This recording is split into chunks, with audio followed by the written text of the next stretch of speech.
and he's then worth 5 million. The difference between what he was once worth at $1 million and what he's getting now at 5 million is economic rent. Okay? Now, the trickier economic rent is when they go in perfect competition, because the economic rent is zero no matter what you do. They seem to sometimes ask that. Okay?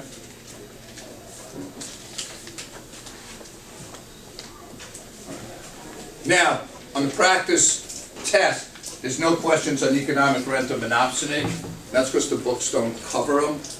But there will be questions on the test, so just know that. All right, there is your monopsony graph.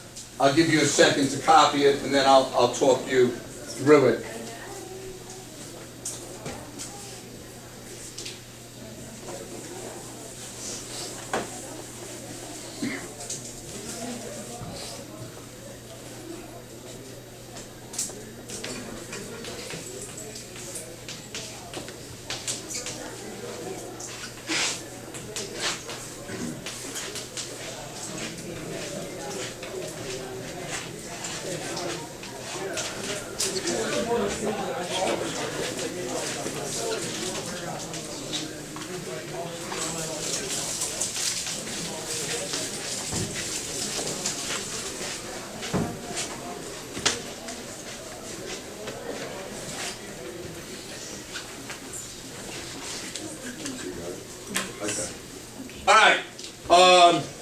So, again, if you're looking for, like, memorization ways, my son's middle name is Marcus, so I remember it. Marcus, don't make ridiculous puns, because this really should have D equals MRP.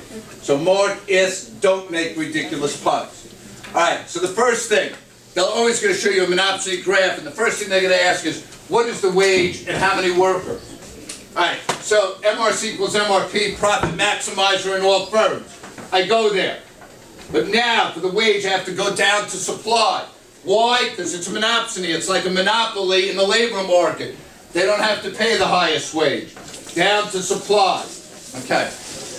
Mackenzie, as sure as I'm standing here, they are going to give you that as an answer, where MRC equals MRP for wage. Do not fall for it. Down to supply, there's your wage, there's your quantity. The second thing they like to do is say, and I did this on the drill in the chart, but flip this to perfect competition. All of a sudden, this market is now working like a perfectly competitive market. Just the supply and demand of the industry. So here's supply, MRP is demand, WC, QC. Okay? And that's all you have to, and that's all you really need to know there. Okay? Supply and demand. All right. The third thing, and with that, realize that in perfect competition, wages are higher and you employ more workers. Because that's another thing they like to ask. The third type of trick here for them is, what would happen if the mayor of this town set a minimum wage? Well, if you set a minimum wage, it is like then making this line the supply equals MRC line. Why? Because no one's going to pay higher, because they're already mad. They wanted to pay this low wage, and they set a new minimum wage. And second, they're not allowed to play low. So you just take wherever this line goes, let's use WC here, over to demand, and notice it's the only time where minimum wage increases the number of workers. Okay? Questions on monopsony?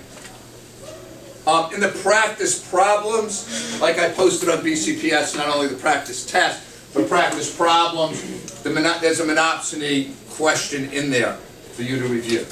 Okay? All right. The last thing is this least cost combination, and that's basically just setting up the ratio. NPL over PL equals MPK over PK. Right? And let's just say that came out to 50 and 25. So the marginal product of labor over the price of labor equal the marginal product of capital over the price of capital. So say it comes out to 50 and 25, your numbers. You always increase the bigger one. Now, I noticed they asked this on the released essays. Why? Why? You increase the bigger one because as you add more, say here, labor, the marginal product will go down because of the law of diminishing marginal returns. So this number will now get smaller. So you better remember that's marginal product. And then you decrease the small number. Why? As you decrease the capital, the marginal product will get bigger, and then they'll equal each other. Anyone have any questions on anything? All right, I'll be here tomorrow morning and Thursday if you have any questions on the practice test. And okay.